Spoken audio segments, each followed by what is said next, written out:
we've got 3 proclamations. And I'll start with the first one, which is our Homecoming Week proclamation. This reads, whereas the City of Liberty supports our local schools, their students, teachers, and all staff, and whereas the City of Liberty recognizes that Liberty High School is celebrating its 126th anniversary, and whereas the city welcomes all alumni to return to the great City of Liberty to support their alma mater, and whereas the city encourages the Red Devils to beat the Wildcats, and whereas the city states, go Red Devils. Now therefore, I, Eric Romo, by virtue of the authority vested in me as mayor of the City of Liberty, do hereby proclaim the school week of October 9th through 13th, 2023 as Homecoming Week, and ask our citizens to support our Red Devils by being involved in all homecoming events, including the Homecoming Parade and Homecoming Game.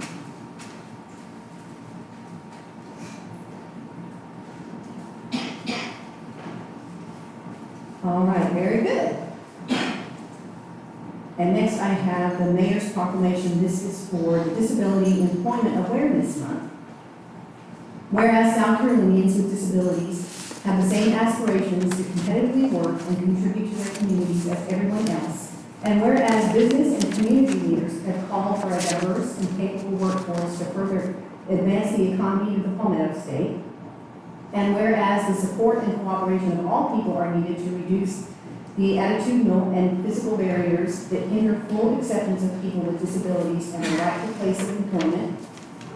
Whereas employment first, that employment in the general workforce is the first and preferred outcome in the provision of publicly funded services for all working age citizens with disabilities, regardless of the level of disability, is implemented in all areas of service, provision, and delivery for people with disabilities. And whereas National Disability Employment Awareness Month recognizes that individuals with disabilities are capable, contributing members of society worthy of full access and inclusion in South Carolina's workforce. Now, therefore, I, Eric Romo, Mayor of the great City of Liberty, do hereby proclaim the month of October 2023 as Disability Employment Awareness Month, and encourage all South Carolinians to work together to advance the message that the people with disabilities are equal to the task.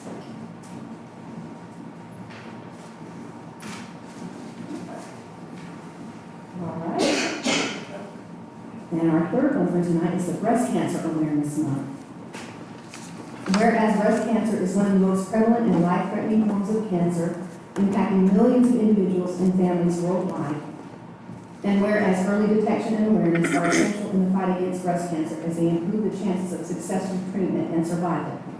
And whereas the month of October has been designated as Breast Cancer Awareness Month, providing an opportunity for individuals, organizations, and communities to unite in raising awareness and support for breast cancer research, education, and prevention. And whereas countless individuals, healthcare professionals, researchers, and advocates work tirelessly to combat breast cancer, promote early detection, and support those affected by the disease. And whereas progress has been made in the fight against breast cancer, but there is still much work to be done to ensure that all individuals have access to the resources and information needed for prevention, early detection, and treatment. Now, therefore, I, Eric Romo Woods, Mayor of the City of Liberty, do hereby proclaim the month of October 2023 as Breast Cancer Awareness Month.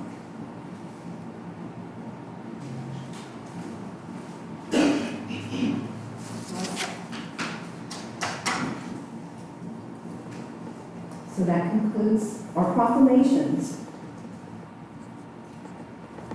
All right, next we are in our public session, and speakers are allowed 3 minutes. I ask our clerk, do we have anybody signed to speak tonight? We have one, and that is Jackie Frazier. Okay, Ms. Frazier, if you will come step up, please, to the mic.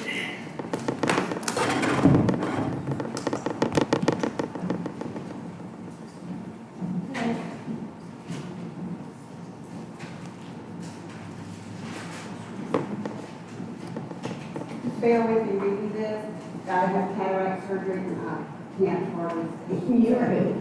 Okay, my name is Jackie Frazier. I'm here to speak on behalf of Brian Johnson and his hens and roosters. Brian and his late father's lineage of chickens and roosters have been on his property longer than some of the people in this room are old. I have personally read letters from his neighbors who have stated emphatically they have absolutely no problem with his hens and roosters. An agreement was made years ago, and his chickens and roosters were grandfathered in. My point is, the boys and girls were allowed to be there for many years, and then all of a sudden this happens. I understand laws are meant to be obeyed and enforced, but why have all of a sudden? I don't have the timeline of when the rules changed. But once again, Brian's property was grandfathered in. I know rules changed around the beginning of the pandemic to allow people to have hens in order to provide food. Well, I have 2 hens, neither of which lay and are pets. Probably everyone in here have dogs and cats they love, as does my family. What's going to happen if the laws were to change to say how many or what type of dog you can have? Is anybody here going to give them up without a fight? This situation can happen to anyone. We could all be sitting in Ryan's seat. He has put his money, time, heart, and soul into his flock and loves them dearly. They are medicated, well-fed, and kept safe and healthy. I'm asking for those with the power to do the right thing and honor the agreement made years ago. Brian's not hurting anyone, but this can hurt our town. As for the people here and everyone who signed the petition and showed support, don't give up. Keep doing the right thing. Fight for Brian and his rights to keep his hens and roosters. Thank you for letting me speak. Thank you.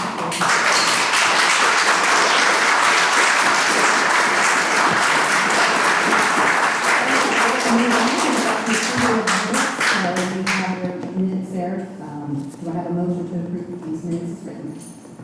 I'll make a motion. I have a motion by Councilmember Brady. Do I have a second? I have a correction. Okay. One correction, this is not new, but, I second. last week, I think we have to second it and then. Yeah. I'm sorry. Yeah. Did you say you second? Yes. Okay. Where I asked about the sign on 178, it's not the sign at the airport, it was the one coming in from the east side of town, on 178. So just want to make that correction. You got that? Okay. Thank you.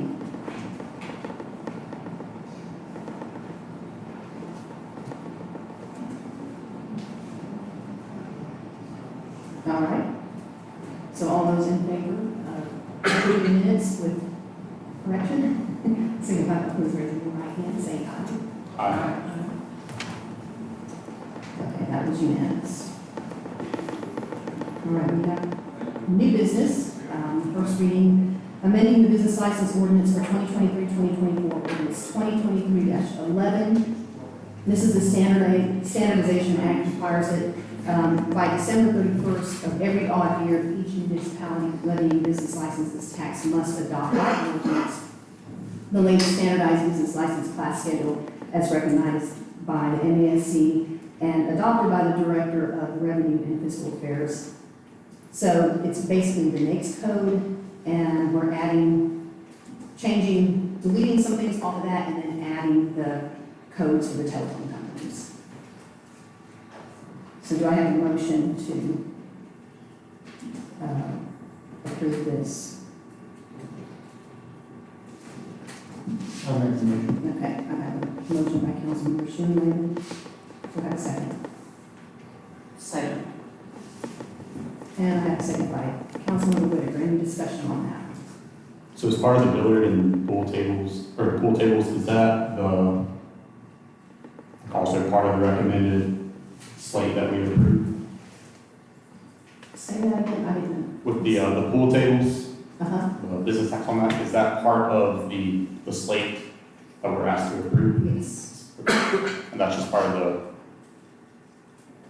part of the code? Right, Oh, it's, okay. yeah, this is just everybody's gotta do this, it's just MASC that does this, and once it changes, then we've got to just approve it formally. Okay. All right, any other discussion on that? All right, hearing no more discussion, then all those in favor, please signify by raising your right hand, saying aye. And that's unanimous. All right, we are going on to adopting 2023-2024, this is our strategic plan, and resolution 2023-08 that we've had a lot of good discussion in when we had our strategic plan meeting, and so at this point, I'm going to ask for a motion to accept this. Okay, I have a motion by Councilmember Patrick, do I have a second? I'll second. Okay. Second by Councilmember Massey, do I have any discussion on that? Is this just one reading of approval? For the resolution, yes, we just need one reading for resolution. Okay, can we, if we approve this tonight, can we add amendments to it? Yes. Because we have Okay. the events section still playing. We didn't hear from you, Zach. Ah, Yeah, no, it's something definitely that Okay. we can change as we go into. All right, any other discussion? All right, all those in favor of approving this 2023-08 resolution for our strategic plan, please signify by raising your right hand and saying aye. Aye. Okay, thank you, that's unanimous.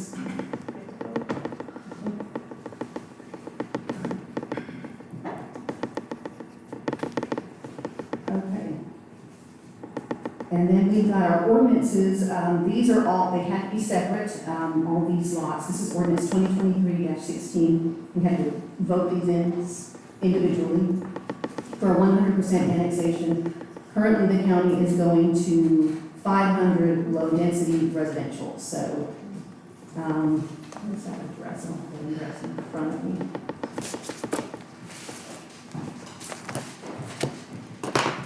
Do you have?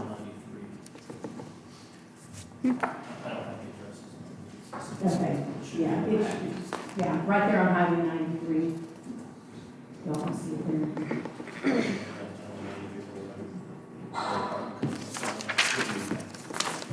Is it the entrance into Green Forest, off of Highway 93? Yes. It's Green Forest Lot 7 Okay. for the first one.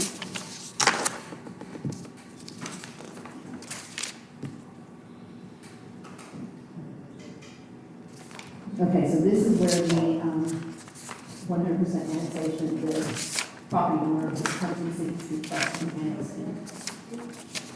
So do I have a motion on 2023-16, that's Green Forest Lot 7? I'll make a motion. Okay. I have a motion by Councilmember Gray, do I have a second? I'll second. And I have a second by Councilmember Sean Raymond. Do you have any discussion?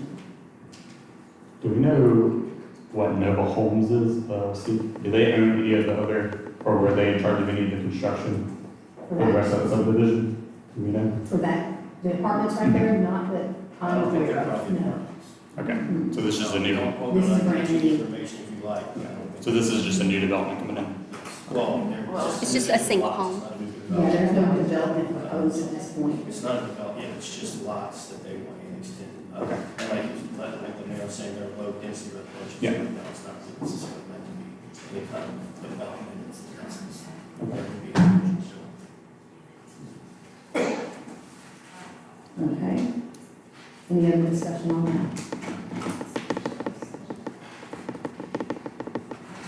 All right, then, all those in favor of the ordinance 2023-16, 100% annexation, that's Green Forest Lot 7, please signify by raising your right hand and saying aye. Aye.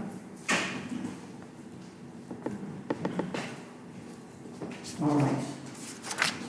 The next one is basically the same thing, it's just the other, another lot next to it, ordinance 2023-17.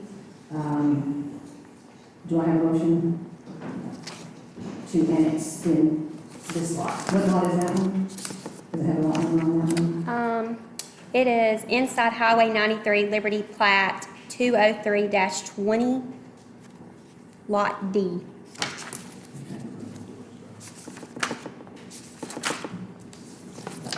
All right, do we have a motion for this?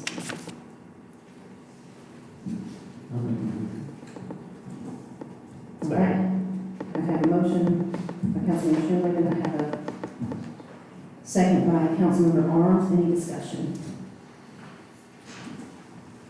All right, all those in favor of the annexation for ordinance 2023-17, please signify by raising your right hand and saying aye. Aye. All right, ordinance 2023-18, 100% annexation for this lot. I know it's right here in front of me, but it's not on my paper that I write. This is inside Highway 93, Liberty Plat 203-20, and this is Lot E. Yeah. All right, do I have a motion for 100% annexation for ordinance 2023-18 lot E? I'll make a motion. I have a motion by Councilmember Kirk, do I have a second? Second by Councilman Brayfield. Any discussion?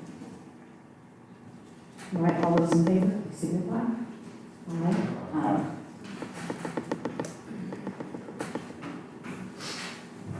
All right. Ordinance 2023-19, 100% annexation. Lot number, Inside Highway 93, Liberty Plat 203-20, and that's Lot F. all right, do I have a motion?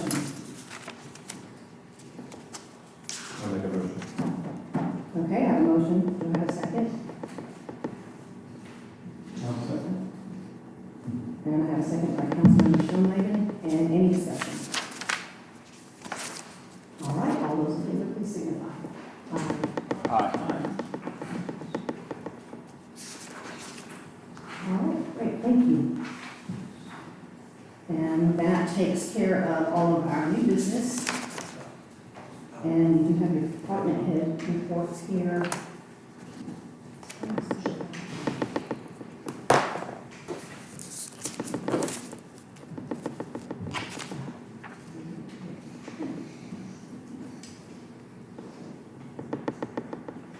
And these will be posted on our website.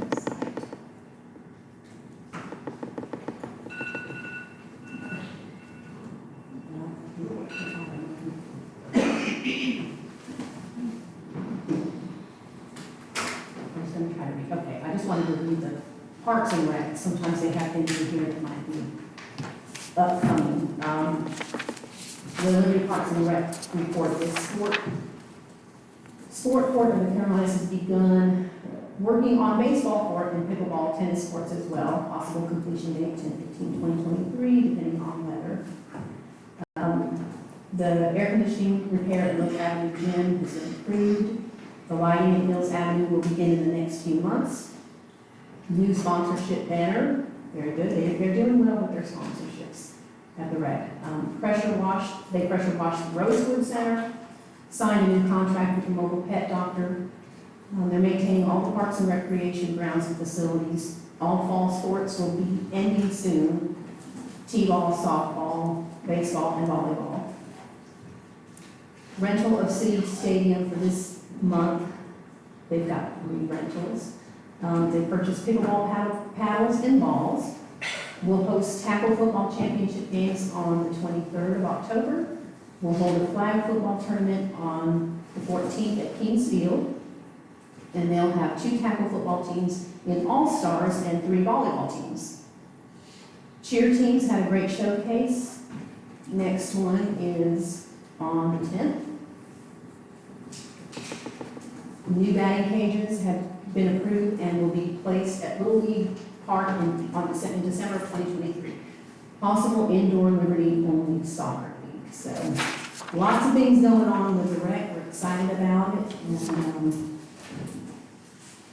we are excited about that brings to mind a competitive cheer team that We have Bailey Locke, who's our clerk and our HR. She found that there was a need for that. After, I guess, when COVID, everything kind of shut down with that. And so you've got your teammate, Amber Bryson. Bryson. And they've been doing a great job with the girls. And we're able to do a showcase in Easley. And we're hoping that that's going to inspire and encourage all the other municipalities to get their competitive cheer started because they have nobody to compete against right now. So good job, y'all. And we're just going to be hoping for the best that we'll get other municipalities to join in with that. All right, so next is our city administrator report.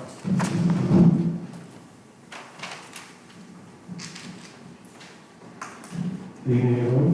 The Administrator's report, I'd like to start off with our new financial software. Our new financial software has been installed, and it's more efficient than our previous version as well as less expensive. It was being installed and integrated the last 2 weeks of September, went live on the 25th. As with all software changes of this size, some glitches were to be expected, and this was absolutely no exception. One of the situations had some individuals receiving bills that had last month and this month's charges included as if being double billed for the month. One other mistakenly charged some of the septic tanks, the sewer charge. These are unfortunate mistakes, and we sincerely apologize to all who were inconvenienced or affected by this. But these are being rectified, and no one will be paying extra. We also decided not to move forward with turning off any water for those who are making late payments in September. We wanted to make sure we were trying to allow our citizens out to do this as well as much as possible. We have a new hire.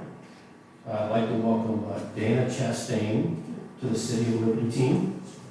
She is currently being trained to replace Gloria as our utility clerk, as Gloria will be leaving us soon after over 20 years of dedicated service to the citizens of Liberty.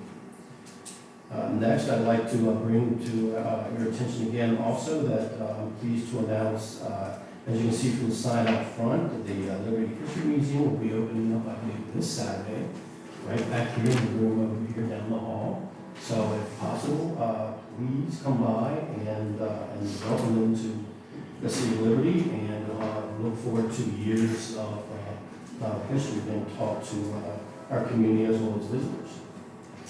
And then we also have road improvements. Maplecroft should begin being paid in the coming months. There was a delay because we had to adjust the road work when we were installing the sewer line there. It cost significantly more than we originally expected.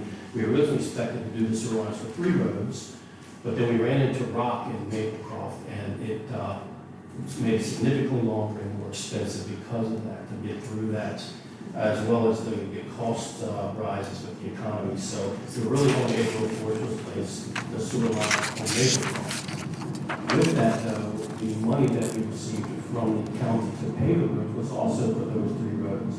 So we had to make sure that the county was okay that we were going from 3 roads to just doing Maplecroft in this round. We should receive that okay here in November, and from there we will begin the process of getting Maplecroft paid. And then the last thing is next week, my coffee with the administrator will be next Thursday the 19th from 6:30 to 7:30 here in Rosewood, and that meeting will be regarding any grant updates that the public may be interested in finding out about. Our grants are continuing on, I've got everything's going there, so anybody who's interested in finding out where we are and would like to ask questions about those, is welcome to join me. And with the finance, the quarterly finance, I beg the council's forgiveness. Again, with the new software system, getting that in place, we only have 2 months out of the 3 from the old software. The new software is still being integrated so that we make sure it matches up. And we were not able to get all that done before this council meeting. So beg your forgiveness. I can have that to you anytime next week, or if you prefer to do it in the next council session, I can do that. It's really at the council's discretion. And again, I do apologize for that. Do you have any questions? Michael, is there an update on retail strategies yet? Specifically, Just specific Well, with retail strategy, we just received one, basic conference call with them, discussing what some of our plans are for the downtown. Just kind of getting the idea of how to reinvigorate, the businesses there. They gave us some ideas, things like light boxing, which basically is taking the business, using city funds to essentially clear out that entire first floor, so it's something that where businesses could move in, do their business, and leave very easily. It's not a permanent structure for them. It's more of a move in, move out type of structure. That was one of the ideas they had, and they have more. But these are right now still ongoing discussions. It's not a final thing. Probably won't be a final thing for several months. And in fact, even possibly years as we move along and make those decisions. That's the downtown. The outside made they've had some discussions with different businesses about bringing business to the periphery of Liberty, and more of that in the downtown area. They really have had some loose conversations with them, asking some interest from several entities. The only problem is it's really until we have interest, I don't like to mention the companies who are interested, but there are some who are very interested in potentially moving into this area. And then, is there an update on the building codes for the city? As far as, I need a building code, do you know how long it would take to get one? Do we have that system in place? I know you mentioned last month that we're still in the process of getting that draft going. Yeah, well, we have several ordinances that the council has been interested in. One of them is code ordinances. The thing is that's one of the things we're working with retail strategies is finding a way to handle dilapidated properties, because again, we don't own them, it's their property, and we're trying to figure out how to work with them to either encourage them to sell to someone who does want to put a business there, or to find ways to assist them to develop it. And so unfortunately, I wish it was a quick fix, but it isn't, because there are so many legal caveats and financial caveats that we have. And plus, as they go along, of course, I have to come to council to make sure that you guys are okay, especially if it's something financial or legal, before we move forward with it. So I wish it was faster, and I wish I had something faster, but I'll absolutely get any type of rough draft of anything we're doing to the council as soon as we have it finished. And as far as the financial report, so we have August and July. Yes. Okay, and Yes. September is I can get those two separately, but the point with this one was to try and get you guys more of a quarterly report on this one. But unfortunately, the third one was with the new software, so I wouldn't be able to give you a true quarterly report. I want to make sure that you received that. Y'all think it'd be best if we got the November meeting, we got July through October? That way we get the quarterly report, and then we also see how the new software is working, if there's anything we need to fix about it. That might be a good test run for that. That's my opinion, yes. I was going to do it, yeah. Cool. Is the consensus November meeting? Yes. Okay. All right. Thank you. Thank you. Hey, Mike, I do have a question. Sir. When are we gonna start actually holding the owners of the buildings downtown liable for their buildings? Well, actually, right now, legally speaking, there is no way to hold them liable for their buildings and the fact that they're becoming dilapidated, and then actually to a point where someone next door that has a meaningful business is not able to stay, because usually speaking, when you have those type of projects together, whatever issue they're having next door, you're going to have it as well, whether it's mold, pests, things like that. So we are looking at some encouragement, I would say. We're not really looking to be intrusive, but we do need to look at ways to encourage those businesses, and that's what we're looking at now, is finding ways to do that. But right now, there really is no legal way to hold them accountable for the properties deteriorating. Is there a way that you can have some options for us, you and Mary? It's just legally what we can do, and we look at that in the November work session? If you want in November, I can actually have it for you. Okay. That's something that we have been working on, and that's part of what Retail Strategies is helping us with, is those are the questions that I asked when I was on council. Why aren't we holding them accountable? And I was told that we just don't have any teeth in our ordinances. So that's what we're doing, is getting teeth in our ordinances. So that's what Retail Strategies is actually helping us to do right now. Okay, and we're not ready for any teeth coming in November? Well, I mean, I don't know how far along they are on that, but it's something that's a work in progress. yeah, it depends on whether or not you were looking for an ordinance that's more holistic, or if you're looking to piecemeal it along the way. That would really be something that the council decide. I personally would recommend trying to do it a little bit more holistically, because otherwise, as you change this thing, it could affect something else in the ordinance that we're not perceiving at the time. But that's what we are trying to do with retail strategies. One of the reasons we can do that with them is their ability to look at other states, as well as myself, to find out what is working in cities that are similar to what we have. But again, the main importance of it is to try to do it more in an encouraging way, and in a way that we can assist them. You know, we do have the facade there, but I know the council has also talked about, and we have started some of the things where we're helping some businesses with the inside of their properties, so that if there's a situation where there's a structural problem, we can potentially help them financially to help with those things, because the facade grant itself isn't a whole lot of good if they can't get in there and fix the inside. And so I know that's something that I was about to do a pilot program with that, and we are looking at businesses, especially on, of course, Commerce and First Street, but others as well, that if they're looking to start a business in a property that just structurally is unsound, that we could potentially help them, financially to assist us with fixing it, and getting it out to business potential. So with some of the buildings downtown that look like they need to be condemned, is there a company or is there a business out there that would be willing to come in and demolish a location?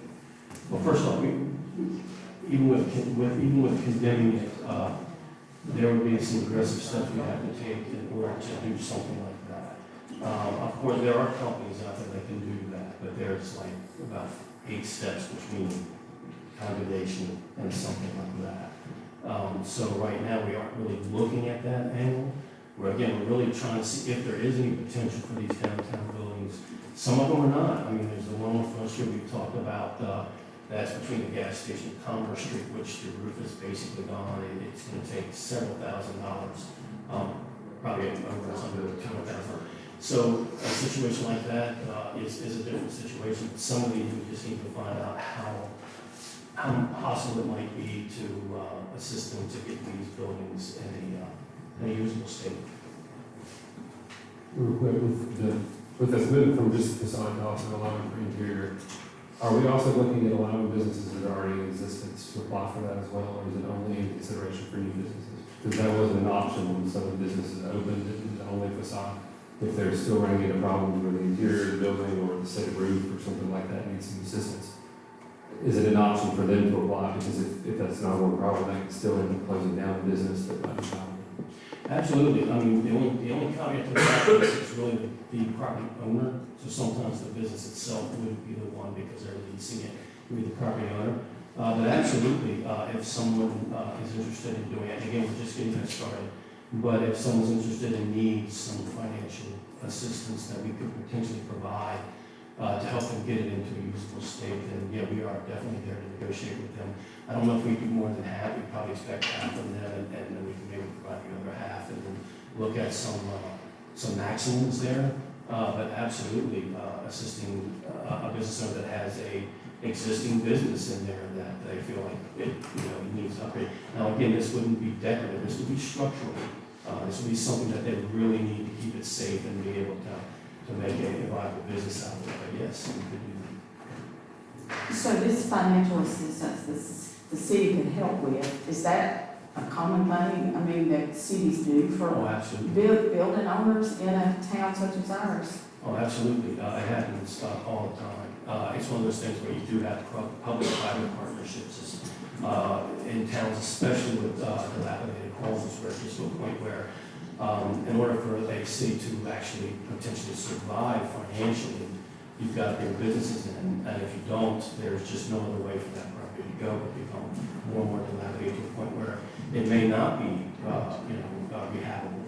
And so having the city do some financial assistance for economic benefit for not just the business owner of the city, but also the citizens of the city is absolutely something cities across the country do. Any other questions? All right, thank you, Michael.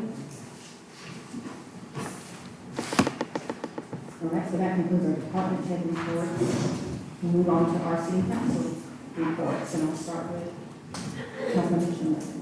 Nothing to report. All right, thank you, Councilman Patrick. I'm sorry, I reading. You can't hear me? We're on our city council reports. Our city council reports. You got anything?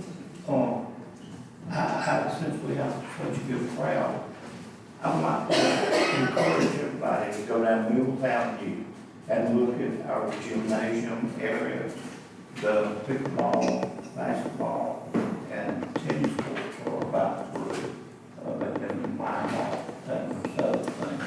But also in our gym, I don't know if anybody's aware that the gym has been totally redone. It's got a floor probably the high school is empty. And hopefully we can have a day when people can come visit and look around and see what we've done.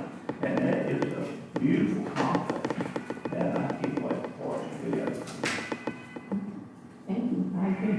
I That looks hope great. it feels, I know Rhonda Wood has been keeping up with that and hosting a lot of people. I hope it didn't. That's okay. I mean, yeah, that's one of the things I'm real excited about is the rec department, where it's going.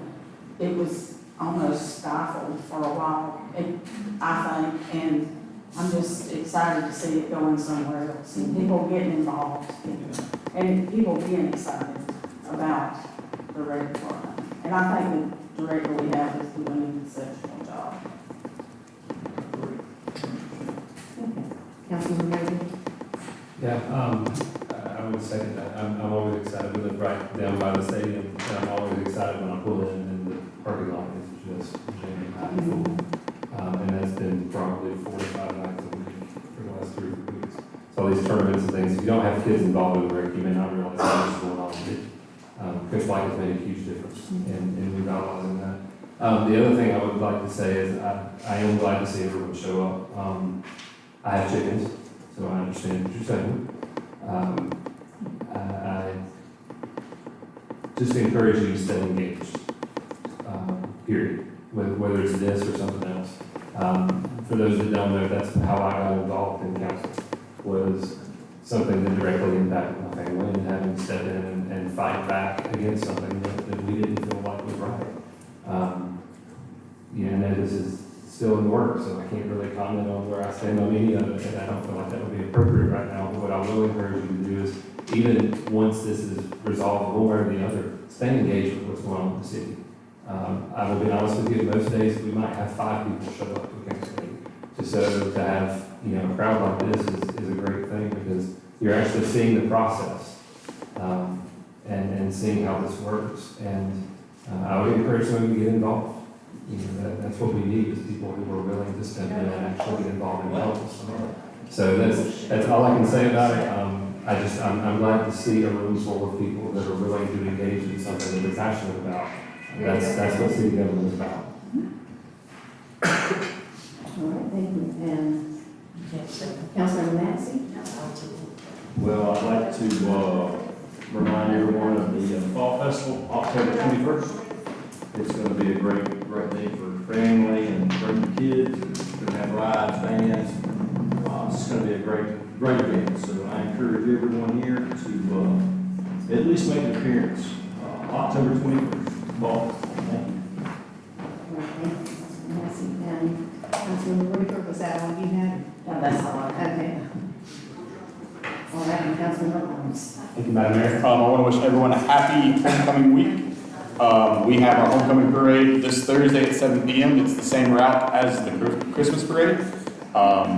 So if you want some good seats to that, be sure to set up on South Commerce Street for that.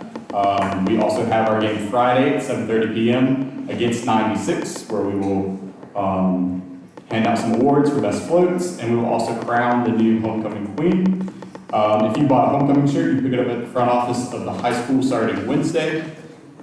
I really want to encourage every store downtown to decorate their windows. There was a local town, I'm not going to name names because of rivalries, but this neighboring town, for their homecoming, had a great display of support for their students, and I would love to see us be able to do that as well. Thank you all for coming tonight. Thank you for staying engaged. Please, like he said, stay engaged, because this is how effective government works. And lastly, in case you did not know, there are 2 Medal of Honor recipients from Liberty. One of them which is Private First Class William A. McWhorter. He is buried right here in Liberty.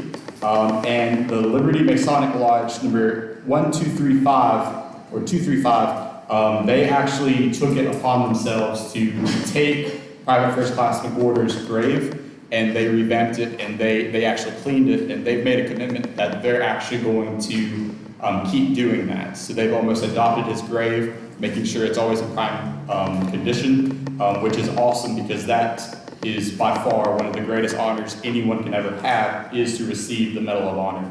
So I do want to thank our local Masons for taking on this responsibility and just showing that sense of service to our heroes and to our community. Thank you. Okay, thank you. All right, so this concludes the meeting. Do I have? May I comment on what, Yes, go ahead. just said?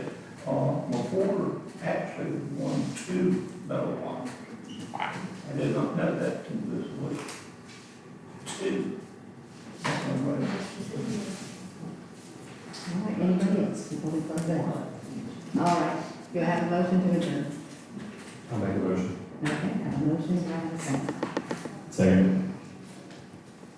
All right, any discussion? All right, all those in favor of adjourning, please signify. Aye. Aye.